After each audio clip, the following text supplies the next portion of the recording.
بسم الله الرحمن الرحيم. القانون ال 12 من قوانين التسويق النهاردة بنتكلم معاكم عنه.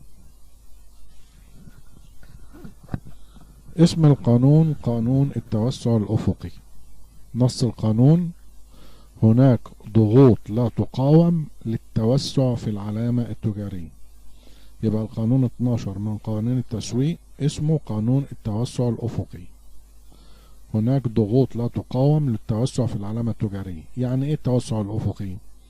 احنا بنقول ان اي حد هيشتغل في التسويق هيعتمد على ماركتنج ميكس او المزيج التسويقي. المزيج التسويقي اللي هي الفور بيز، اللي هي البرودكت ديفلوبمنت، البرايسنج، البروموشن، البليس. قانون التوسع الأفقي بيتكلم على اول بي اللي هي البرودكت ديفلوبمنت او تطوير المنتج. تمام. في ناس لما بتيجي تطور المنتج بتاعها بتلجأ لان هي توسع العلامة التجارية بتاعتها، يعني بتنتج اصناف جديدة تحت نفس الاسم بتاع العلامة التجارية باختصار اهو. تمام. طيب، في الدول المحترمة، الدول المحترمة بتبقى محترمة بسبب احترام القوانين. عشان برضو نعرف ايه الدول المحترمة وايه الدول الغير محترمة. الدول المحترمة هي الدول التي تحترم القوانين ويطبق القانون فيها على الكبير قبل الصغير. خلاص، ايا كان القانون. في الدول المحترمة دي بقى اللي هي بتطبق القوانين على الكبير قبل الصغير، لو احنا جينا على قانون التوسع الأفقي بتاع التسويق اللي هو توسيع المنتجات تحت نفس العلامة التجارية، هنيجي في دولة زي مثلا الولايات المتحدة الأمريكية هنلاقي إن غالبية الشركات الأمريكية خرقت هذا القانون التسويقي الهام جدا جدا جدا. طيب، احنا في الدول المحترمة اللي بيخرق القانون بيحصل ايه؟ بتترتب على عقوبة بينتهي به الحال إلى السجن. القانون ده في أمريكا مثلا أو في إنجلترا أو في أي دولة من الدول المتقدمة دي هيدخل الشركات دي السجن اللي هي بتخرق هذا القانون، قانون التوسع الأفقي. ليه؟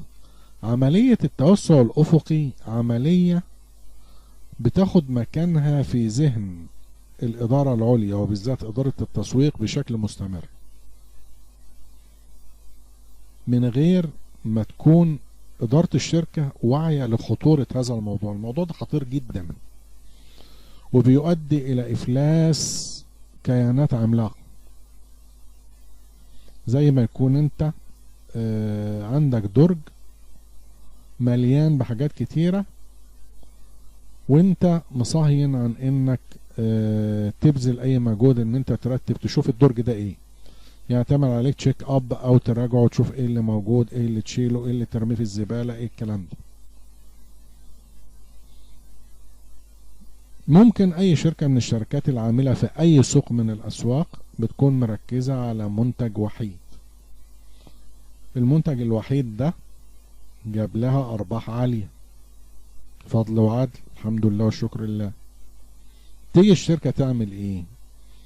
بدل ما تطور المنتج ده وتزود من صفاته التنافسية اللي تخليه يكسب عملاء جدد اكتر، واخد بالك؟ ده بنسميه التوسع الرأسي او البرودكت ديفلوبمنت. ثم هي تتوسع افقي. تتوسع افقي تعمل ايه؟ بتنتج عدة منتجات تحت نفس العلامة التجارية، فبتكون الحصيلة هي تحقيق خسائر وليس تحقيق ارباح. ندخل في الموضوع وناخد مثال. شركة زي شركة IBM العملاقة في مجال التكنولوجي، لما كانت الشركة دي بتشتغل اعتمادا على منتج واحد اللي هي أجهزة الكمبيوتر العملاقة فقط، كانت الشركة دي بتجني أرباح رهيبة بالمليارات، بالمليارات مش بالملايين. بعد كده شركة IBM جالها وقت في نهاية الثمانينات من القرن الماضي وأوائل التسعينات إن هي وصلت يا دوب، فضلت تخسر لغاية لما وصلت لنقطة البريك إيفن. نقطة البريك إيفن احنا عارفينها اللي هي نقطة التعادل.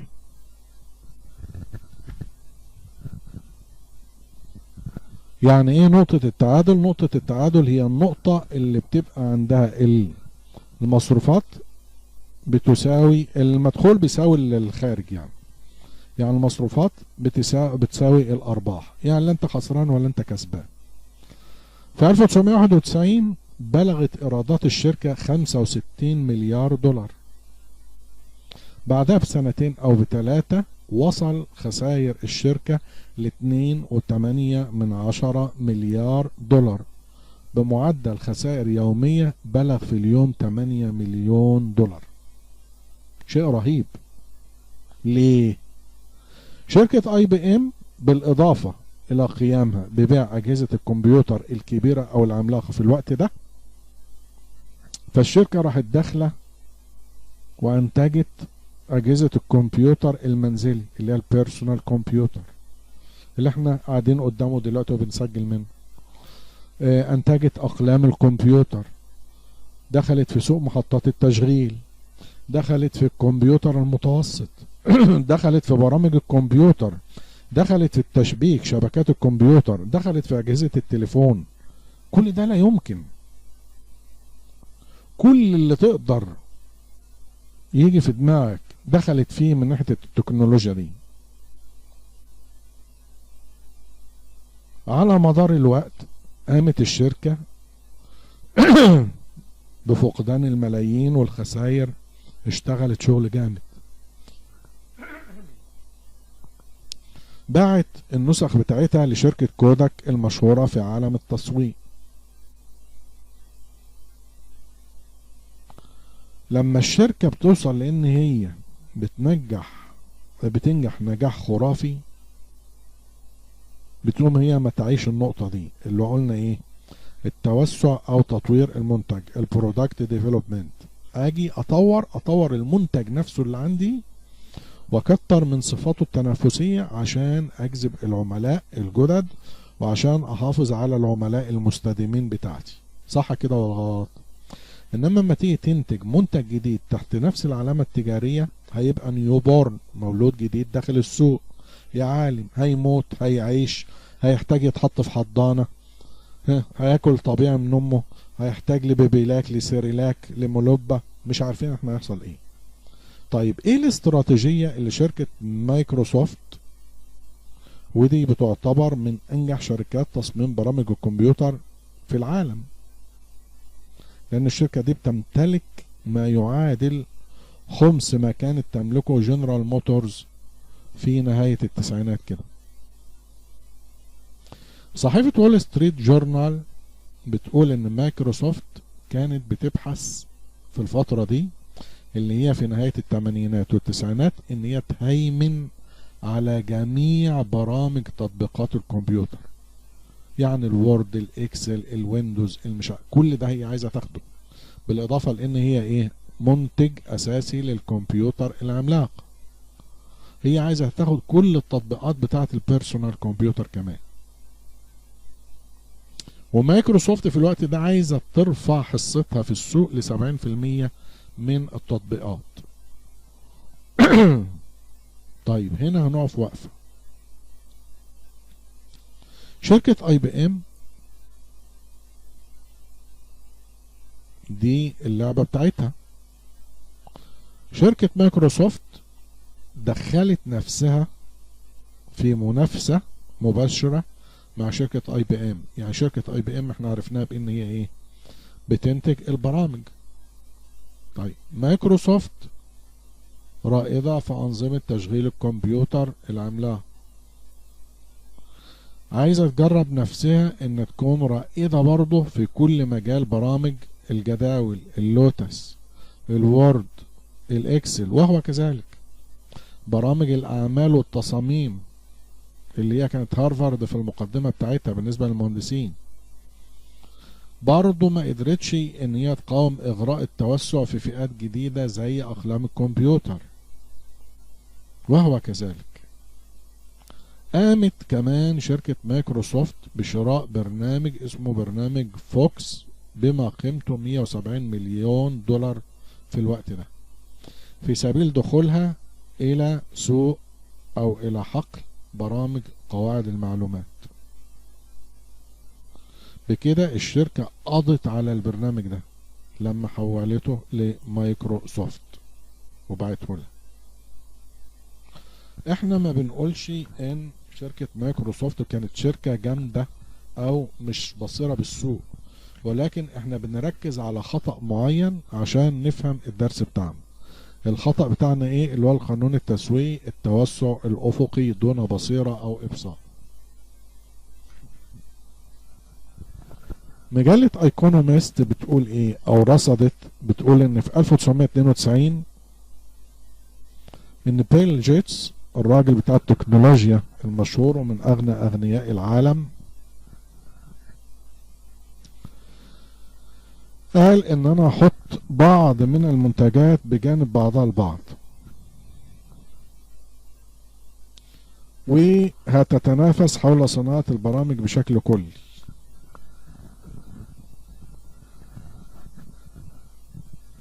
مش هيسيب مجال مش هيدخل فيه.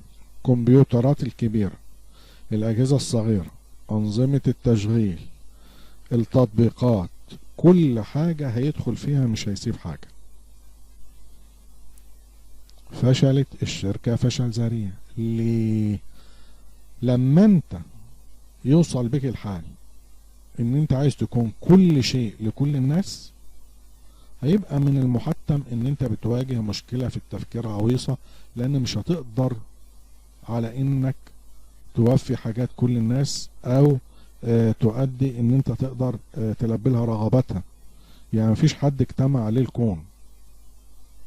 حتى احنا بنقول في الناحية الإيمانية بنقول للرسول عليه الصلاة والسلام في اللي مؤمن بيه وفي اللي كافر بيه. ربنا سبحانه وتعالى في ناس أمنت بيه وفي ناس كفرت. فحينما تريد أن تكون كل شيء لكل الناس فإنه من المحتم إن أنت تواجه مشكلة. وزي ما أحد المديرين قال إنني أفضل أن أكون قويا في مكان ما عوضا عن اي مكان اخر اكون ضعيف فيه. صح كده ولا غلط؟ احنا بقى بنلخصها اللي هو يقول لك يوم في مؤخرة الاسود ولا 1000 يوم في مقدمة النعاج. يعني ايه؟ يعني انت لو انت اخر واحد في مجتمع الكبار هتبقى بتعد من ضمن الكبار، انما لو انت اول واحد في عالم الصغار هتبقى صغير برضه. ده خلاصة الامر يعني. وطبعا انا مهذب القول قوي وانا بتكلم يعني. بفهم اضيق، التوسع الافقي بيتضمن انك تاخد اسم علامة تجارية ناجحة. مثلا صلصة اللحم المشوي اللي كانت مشهورة جدا في اوروبا، الصلصة بتاعت اللحم المشوي زي الكاتشب بتاع هاينز مثلا. الشركة تمكنت من زيادة الماركت شير بتاعها او حصتها التسويقية في فئة ايه؟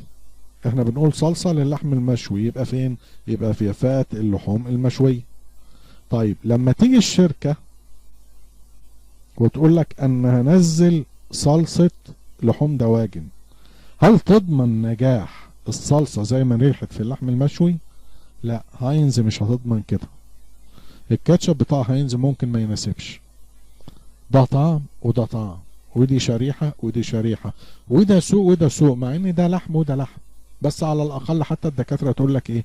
اللحم لا، كل لحم ابيض وما تاكلش لحم احمر. اللحم الاحمر اللي احنا بنتكلم عليه اللي هو اللحم المشوي بتاع الماعز والاغنام والبقر وهو كذلك. طب اللحم الابيض اللي هو لحم الدجاج. يبقى انت اما تنقل من سوق اللحوم الحمراء الى سوق اللحوم البيضاء يبقى انت بدأت تروح سوق جديد.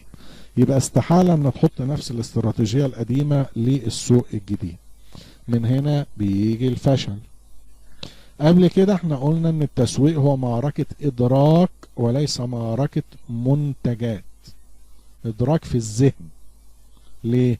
في الذهن الكاتشب بتاع اللحم المشوي استقر في الذهن عند المستهلك بتاعه وبقى مبسوط بيه، ولو دخل ياكل كباب ولا كفتة ولا حاجات من دي وما لقاش جنبها الكاتشب هيتضايق. انما لو هو رايح ياكل فرخة مشوية هو ما يعرفش ان جنبها كاتشب احمر، صح كده ولا غلط؟ يعني انت لو دخلت لحم مشوي وما لقيتش جنبه الكاتشب تتضايق، ما لقيتش الطحينة البيضة تتضايق. انما بالنسبة للدواجن الفرخة المشوية محطوط جنبها ايه؟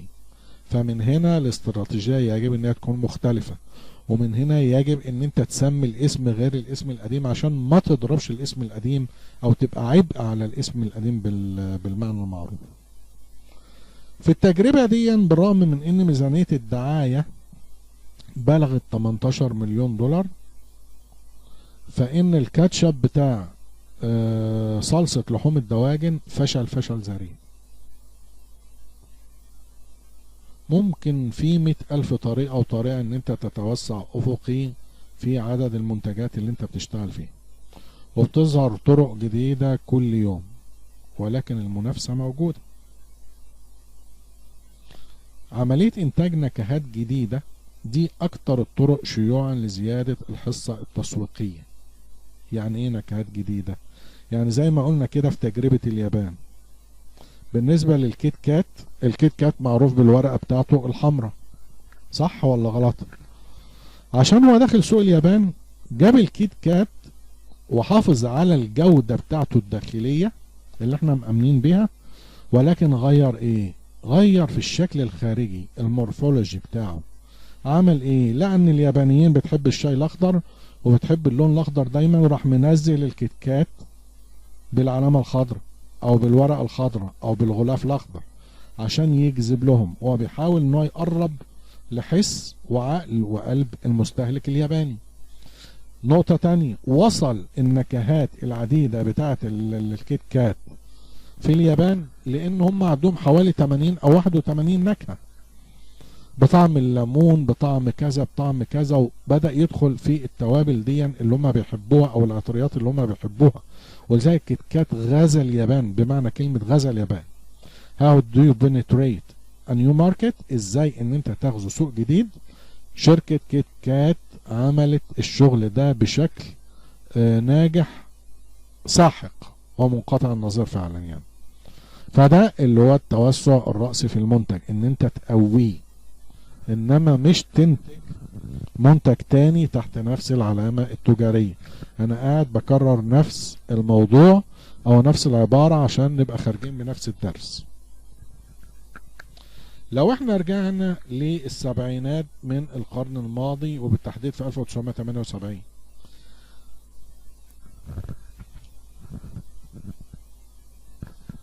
كان مشروب 7 اب اللي هو بيعتمد على صودا الليمون ولا يحتوي على الكوكاكولا، كانت حصته في سوق المشروبات الغازية حوالي 5.7%. قامت شركة 7 اب بإضافة نكهة جديدة اللي هي نكهة الكرز، ونزلت 7 اب دايت. 7 اب وصلت لفين؟ وصلت لنسبة 2.5%. بعد كده من 5.7 ل2.5، يبقى كسبت ولا خسرت؟ هي انخفضت الماركت شير بتاعتها في السوق. ليه؟ لان هي توسعت افقي ما توسعتش رأسي. لو هي كانت جت وحسنت من المنتج بتاعها من الصودا بتاعتها، ركزت على الفيتشرز ده، كانت خدت اكتر.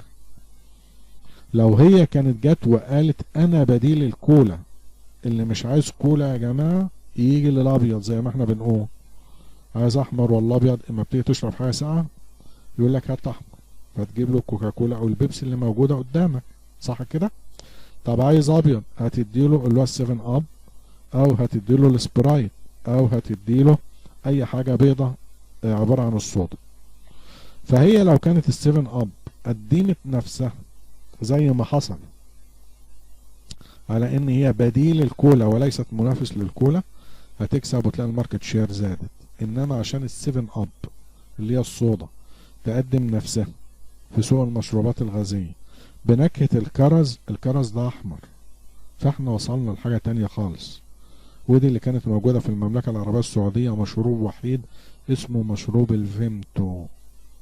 الفيمتو ده كانت بتقدمه الشركة بتاعته، ما دخلتش او ما صنعتش اي حاجة من السوفت درينك الاخرى، يعني لا دخلت في سوق الكولا ولا دخلت في سوق الصودا، وذاك كانت الفيمتو معروفة. ومندوب الفيمتو لغاية التوب مانجمنت بتاعت الفيمتو كانت معروفة. ده نوع تاني خالص، اللي هو نوع بيعتمد على الفواكه. اينما نظرت هتيجي تبص تلاقي ان التوسع الافقي بيبقى وبال على العلامة التجارية، ولذلك السوق بيبقى اصعب. هتيجي تبص لو قعدت في تعد في سوق الشامبو هتلاقي وصلت ل 1300 نوع من الشامبو، ل 200 نوع من السيريال او بتاع الاطفال، ل 250 نوع من المشروبات الغازية. الشيء الثابت اللي هتخرج بيه ان العلامة التجارية المتصدرة اللي هو رقم 1 في الدوري العام بتاع المنتجات دي هي التي لم تتوسع افقيا. وعندك بالذات بص قوي قوي قوي على مين؟ على الكوكاكولا. الكوكاكولا كلاسيك هي كوكاكولا اللي الناس لا زالت لغاية الآن بعد أكتر من 120 سنة بتدور على الطعم بتاعها. واللي ما يعرفوش إلا حوالي 5 6 7 أشخاص على مستوى العالم، ومحفوظ السر بتاع الخلطة في الخزانة في أتلانتا في الولايات المتحدة الأمريكية. لو أنت أخدت أكل الأطفال اللي هو البيبي برودكتس أو البيبي فود برودكتس، هتيجي تبص هتلاقي جيربر هو المتصدر على مستوى العالم، 72% من حجم السوق كان في نهاية القرن الماضي. ويجي بعديها بمسافة كبيرة جدا العلامتين اللي هو التاني والتالت اللي هو بيتش نت وهايمز. ليه؟ لأن الاتنين دول توسعوا أفقي، إنما جيربر اعتمد على التوسع الرأسي اللي قلنا عليه اللي هو البرودكت ديفلوبمنت. كل الأدلة بتقول إن التوسع الأفقي لا يحقق الغرض منه، ولكن الشركات بتستمر لأنه في إغراء إن أنت تعمل كده. كولجيت بالموليف العلامة التجارية المشهورة والمتعددة الجنسيات، بيقولوا إيه؟ إحنا عايزين نرسخ علامتنا التجارية الأساسية اللي هي الإيه؟ كولجيت بالموليف. كولجيت في الأسنان وبالموليف في الصابون.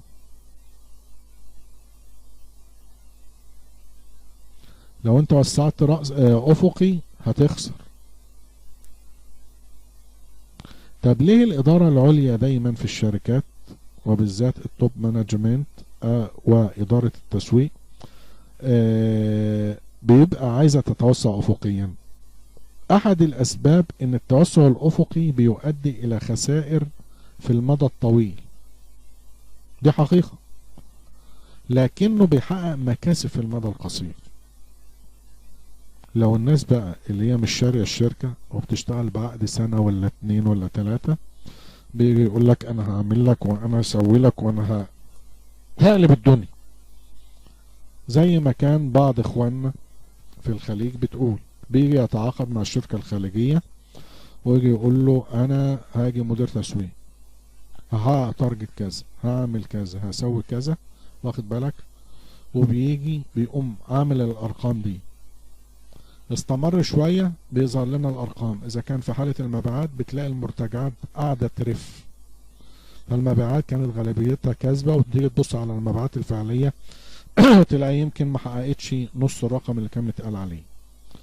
بالنسبة لحالة التسويق هو كان بيقول لك أنا هعمل وأنا هسوي بتاع، على اللونج تيرم بتلاقي الخسائر بدأت ترف. ليه؟ لأن المنتجات نفسها بتنافس بعضها، وأنت بدأت تبقى عبء على المنتج القديم الأصلي اللي كان بيكسب في السوق. واحنا ادينا أمثلة كتيرة، ومنها اللي هي الفولكس واجن في القانون اللي فات. لما شركة فولكس واجن دخلت في أمريكا في سوق العربيات الكبيرة خسرت، لما اعتمدت على فولكس واجن الصغيرة العربية القردة الجميلة دي كسبت. هوندا مسحت بها الأرض في الولايات المتحدة الأمريكية في سوق السيارات الكبيرة.